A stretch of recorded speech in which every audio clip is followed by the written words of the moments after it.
La ceremonia de los Oscars incluye llamamientos a la inclusión y la diversidad. Hey everyone, I'm Rylan, and today I want to start a conversation about language acquisition. Specifically, how children learn versus how adults learn. In our first video of this series, I'm going to debunk a popular myth.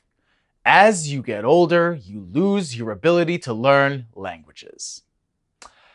You may have heard that children's brains are hardwired to learn languages and that we lose this capacity over time.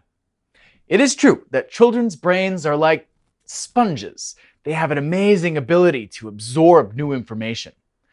As they observe the world around them, they learn by listening and repeating everything they hear. This sponge effect does seem to go away as we grow up, but adults have something different. Another advantage that I would argue is even more powerful. So, just what is that something different? I will tell you, of course, after this week's story. Algunas de las mayores estrellas de Hollywood hicieron un llamamiento a la igualdad de género y a una mayor inclusión en la 90ª edición de los Premios de la Academia, celebrada en Los Ángeles el pasado domingo noche. La ceremonia de 4 horas, presentada por el humorista Jimmy Kimmel, tuvo tintes políticos con referencias al movimiento #MeToo, los Dreamers y los supervivientes del tiroteo de Parkland. Los mayores honores de la noche le correspondieron a The Shape of Water, nombrada mejor película, y a su director Guillermo del Toro, que ganó como mejor director. Frances McDormand ganó el premio a la mejor actriz por su papel en Three Billboards Outside Ebbing, Missouri, mientras que Gary Oldman ganó el premio al mejor actor por su encarnación de Winston Churchill en The Darkest Hour. Las películas Get Out, una sátira de horror sobre una relación interracial, y Call Me By Your Name, sobre un romance entre dos chicos jóvenes, ganaron los premios al mejor guión y al mejor guión adaptado, respectivamente. Quizá el momento más brillante de la noche fue el discurso de aceptación de McDormand, que cerró con las palabras cláusula de inclusión.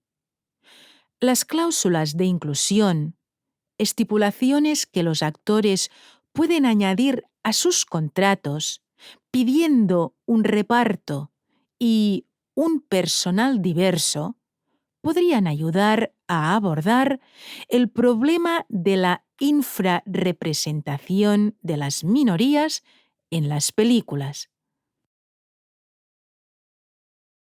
Marta, Jimmy Kimmel y los presentadores de los premios tuvieron un reto difícil este año. Tenían que hablar sobre los movimientos #MeToo y #TimesUp y las graves alegaciones contra Harvey Weinstein. Pero al mismo tiempo, no podían dejar que este tema dominara por completo el espectáculo. ¿Cómo te pareció que lo hicieron, David? Lo hicieron bien. Enviaron un claro mensaje de que no hay vuelta atrás. Pero también reconocieron que todavía queda mucho trabajo por hacer. Para mí, ver a 3 de las mujeres que acusan a Weinstein, Ashley Judd, Salma Hayek y Annabella Sciorra, juntas sobre el escenario, lanzó un mensaje muy potente. Demostró que la industria del cine no necesita a Harvey Weinstein.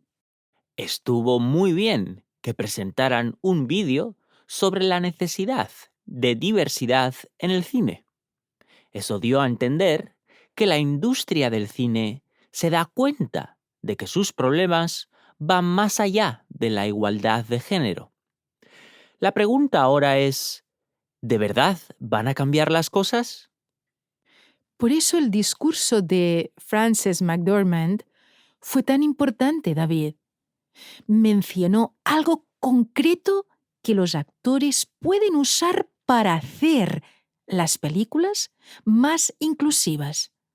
Pero solo servirá de algo si los actores lo utilizan realmente. Claro, veremos qué pasa. Pasando a un tema menos serio. ¿Estuviste de acuerdo con la elección de la mejor película? Personalmente, me hubiera gustado que Three Billboards Outside Ebbing, Missouri o Get Out ganaran. ¿Y tú? A mí me encantó que The Shape of Water ganara. Es una película preciosa y su mensaje sobre inclusión encajaba muy bien este año. ¿Inclusión? Yo diría que esta película va sobre la intolerancia y la estrechez de miras. Una advertencia para todos que también es muy apropiada en este momento. And we're back. So, what is the advantage that adults have over children when learning a language? As we said, kids learn language mainly by observing and repeating. Of course, they also benefit from the attention and the encouragement they get, not to mention all that free time they have. So, don't compare yourself to a child, because learning is their full-time job. Our advantage as adults is that we have developed our analytical mind. We've already learned how to learn. We make comparisons, see parallels, we make connections in our mind. So while a kid observes and repeats, adults can observe, analyze, and repeat. That makes us more efficient learners than children. No offense to the little ones, you guys are doing great. Oh, by the way, don't forget to click like and subscribe. See you next time.